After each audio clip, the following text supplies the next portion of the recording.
Hello student, good morning. हम लोग आज फिर ऑनलाइन माध्यम से एक दूसरे के साथ एमए 4 सेमेस्टर के क्लास के लिए जुड़े। हम सब लोग इस माध्यम का इस्तेमाल कोविड नामक महामारी के कारण से कर रहे हैं।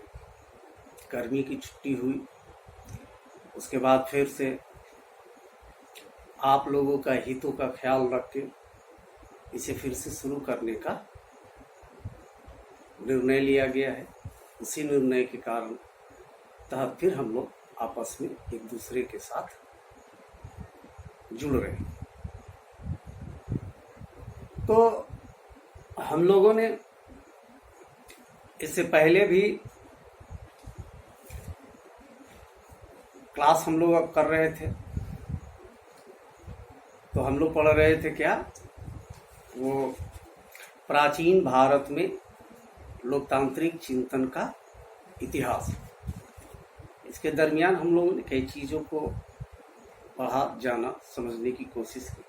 तो हम लोग इसमें पढ़ रहे थे क्या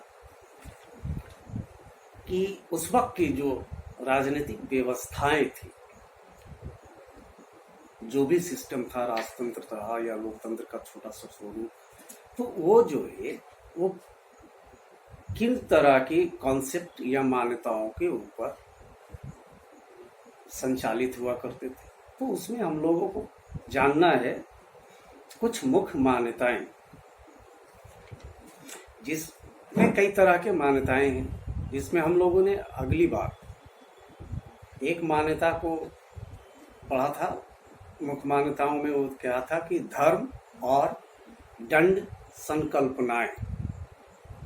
धर्म और दंड, जैसे कहा जाता है कि धर्म और दंड की जो मान्यताएं थी वो प्राचीन राजनीतिक चिंतन की आधारभूत मान्यताएं थी। धर्म से मतलब कोई रिलीजन वाला धर्म की बात नहीं है। धर्म यानी कि कानून। और दंड का मतलब होता है स्टिक, यानी कि बल प्रयोग का वो प्रतीक है। कहने का मतलब ये है कि उस वक्त जो था, एक मान्यता थी जिसको धर्म और दंड की संकल्पनाएं के नाम से माना जाता है या जाना जाता है। तो धर्म यानी कि कानून। जाहिर सी बात है कि कानून जो होते हैं वो किस तरह के हैं, कैसे हैं, किन पर लागू होता है, ये सब बातें उसमें शामिल है।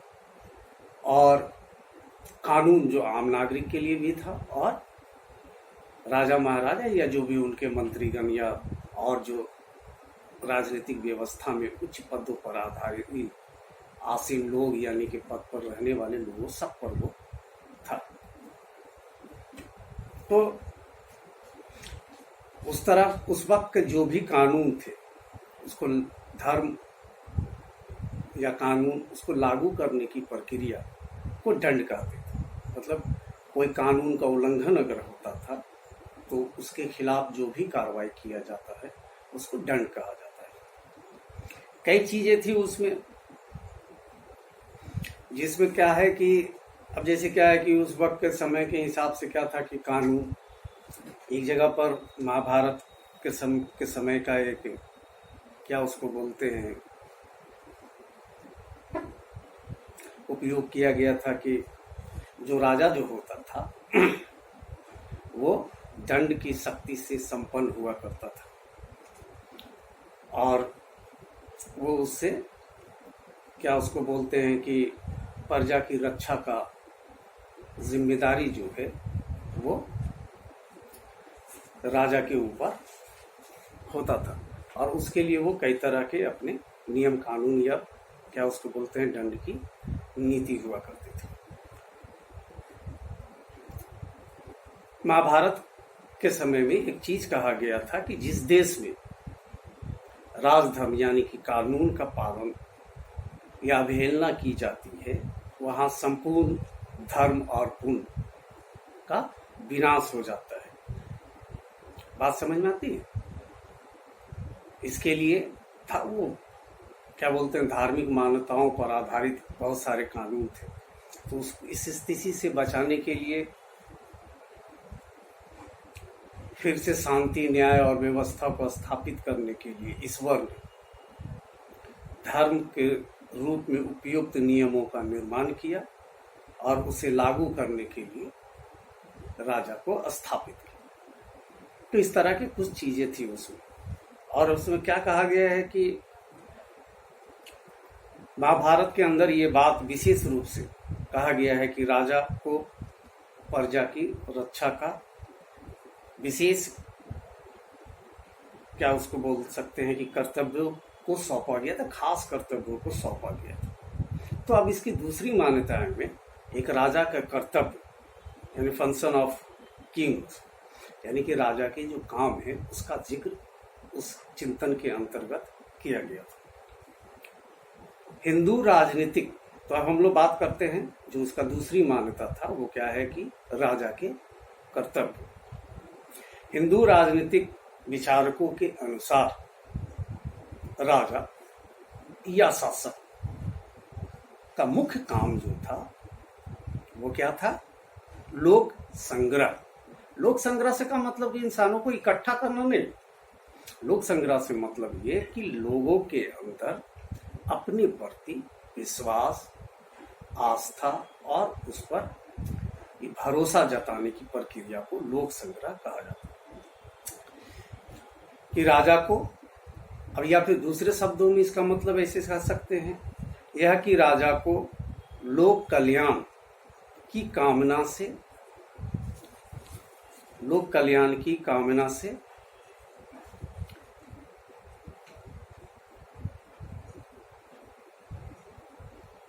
अपनी पूरे प्रजा में मेलजोल स्थापित करना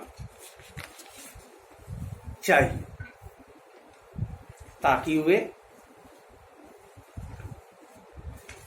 वे आपसी लगाव का अनुभव करते हुए राजा के प्रति अटूट निष्ठा रख सके। यानी कि राजा का कुछ काम इस तरह से हो कि जनता अपने आप को उसके करीब महसूस करे और राजा के प्रति वो अटूट विश्वास रख सके। राजा का कर्तव्य अपने प्रजाजनों से ऐसी स्थिति प्रदान करना है जिनमें वे चार पुरुषार्थ, धर्म, अर्थ, काम और मोक्ष की सिद्धि कर सके।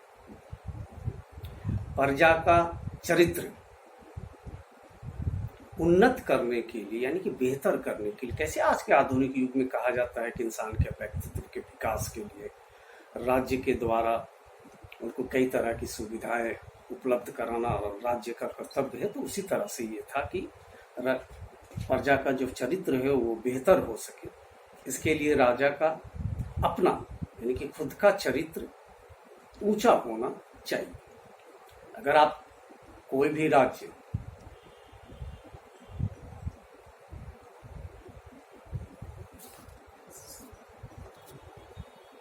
तो हम लोग कह रहे हैं कि जनता की चरित्र उन्नत होने के लिए राजा का भी चरित्र बेहतर होना चाहिए, क्योंकि प्रजा के चरित्र में राजा के चरित्र की छाप दिखाई देती है, ऐसी मान्यताएं। एक कहावत भी है, यथा राजा तथा प्रजा, यानी कि जैसा राजा वो वैसी प्रजा। राजा को जिस धर्म का पालन करना चाहिए उसके 3 स्रोत माने गए, श्रुतियों, स्मृतियां और लोकाचार। श्रुतियों के अंतर्गत वेदों के अमूर्त नैतिक सिद्धांतों का विवेचन किया गया।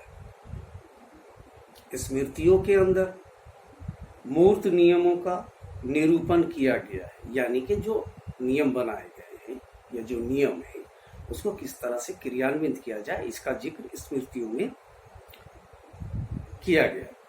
और लोकाचार के अंतर्गत चिर प्रचलित यानी प्रथाएं, परंपराएं और रीति रिवाज आते हैं, जिनका आदर करना राजा का कर्तव्य था। यानी कि इन 3 तरह की चीज श्रुति स्मृतियां और लोकाचार के अंतर्गत, यानी कि जो भी रीति रिवाज मान्यताएं पर उस जमाने में लोगों का था रीति रिवाज, उसका आदर करना राजा का कर्तव्य में शामिल था। भारत की सामाजिक संस्कृति की यह विशेषता थी कि यहाँ सभी समूहों को अपने अपने रीति रिवाजों के अनुसार अपने काम काज के संचालन की स्वाधीनता थी। यानी कि उस वक्त ऐसी सामाजिक व्यवस्था थी कि जो भी जिन समूह का कोई रीति रिवाज हो उसके हिसाब से अपना वो काम काज कर सकते। राजा को उनके मामलों में दखल का अधिकार तभी था जब कोई नियम बहुत स्पष्ट ना हो, यानी कोई रीति रिवाज साफ ना हो, तब वो उसमें दखल दे सकता था, या जनहित को ध्यान में रखते हुए दखल जरूरी हो जाए। तो कहने का मतलब ये है कि आज भी कई तरह के नियम कानून में कुछ कंफ्यूजन होता है तो न्यायपालिका या कोई और तरह के से एक्सप्लेनेशन आता है, या फिर कोई बहुत ज़रूरत होता है तो सरकार अपनी तरह से कोई नियम कानून सख्ती लगाती है। जैसे फॉर एग्जांपल अभी कोविड की वजह से कई तरह के रिस्ट्रिक्शन थे, लॉकडाउन थे, तो इसी तरह समझ लो हर जमाने में अलग अलग तरह का सिस्टम रहा होगा और उस वक्त भी जरूरी था। इस तरह प्राचीन भारतीय राज ऐसे स्वायत्त यानी ऑटोनोमस समुदायों के रूप में संगठित था, जिनके अपने रीति रिवाज और कायदे कानून थे। पूरी सत्ता राजा या उसके सलाहकारों के हाथों में केंद्रित नहीं थी, यानी कि सारी सत्ता की ताकत जो है वो सिर्फ उन लोगों के पास ही नहीं थी, यानी कि राजा और राजा के जो सहयोगी या मंत्रिमंडल हो सकते हैं या जो कोई भी उस वक्त के जमाने में रहते हों, सारी शक्ति जो है वो उन लोगों के पास ही नहीं हुआ करता था। अब हम लोग बात करते हैं एक और राजा के कर्तव्य में ही एक चीज है, इसको कहा जाता है राजधर्म और आप्त धर्म में अंतर। Distinction between the Kings duty under normal and abnormal circumstances,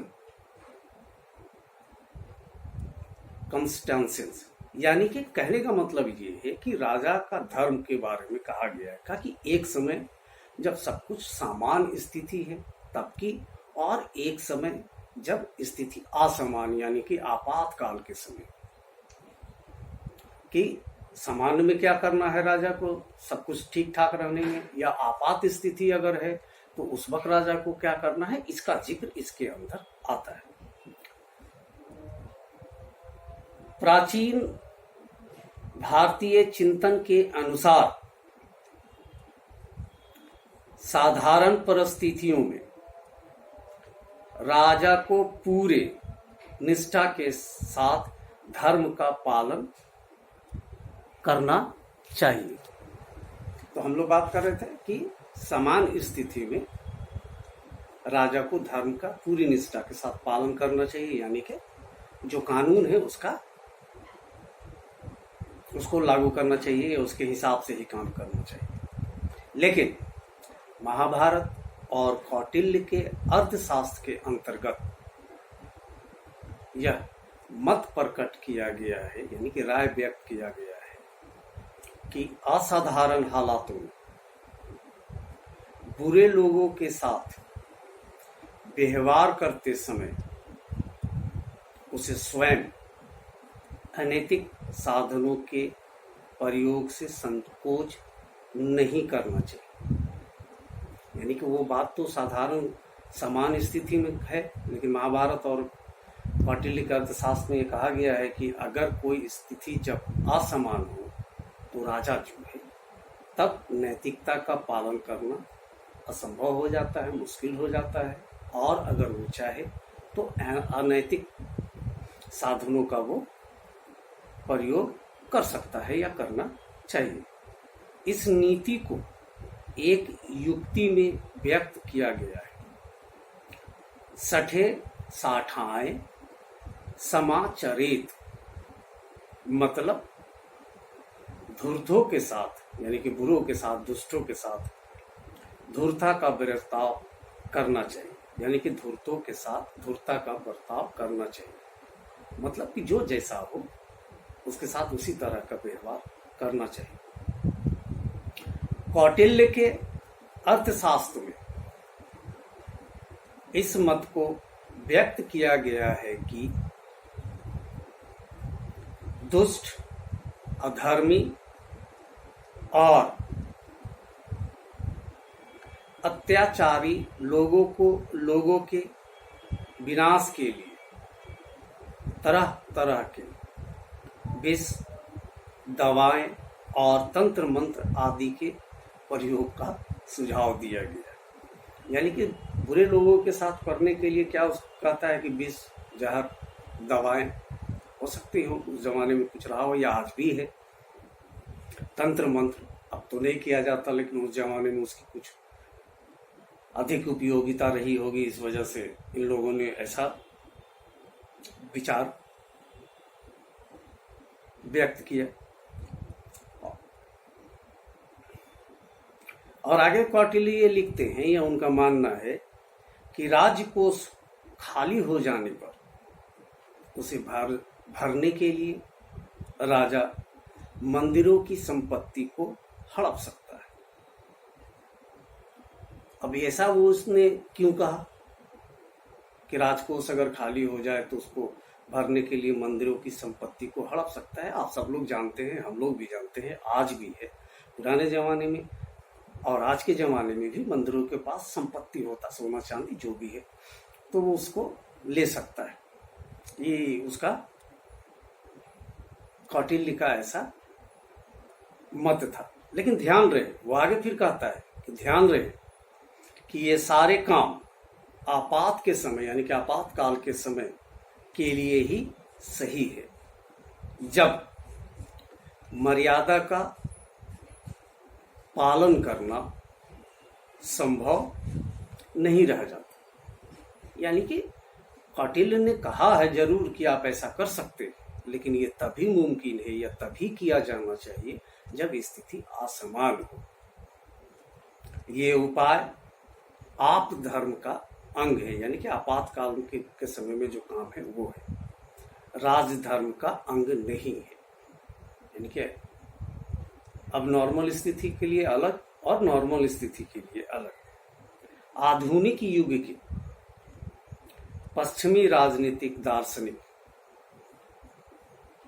Nikolay Machiavelli, जो 1459 से लेकर 1527 के बीच में थे, ने भी कुछ इसी तरह का दृष्टिकोण व्यक्त किया है। यानी कि कहने का मतलब ये है कि जो पुराने जमाने में जो व्यवस्था थी, चिंतन था, उसको बाद में मैकियावेली ने भी कहा है कि अगर स्थितियां समान हो तो सब कुछ समान रूप से होनी चाहिए, असमान हो तो उसके लिए अलग कानून होने चाहिए। और हम सब लोग भी इस बात को जानते हैं कि पूरी दुनिया के अंदर समान स्थिति और असमान स्थिति, खुद अपने देश के अंदर में भी आपातकालीन अधिकार है, जैसे राष्ट्रपति के पास या अन्य सरकारों को कई चीजें दी गई, तो उन सब चीजों को आधार बनाकर ही ये किया गया।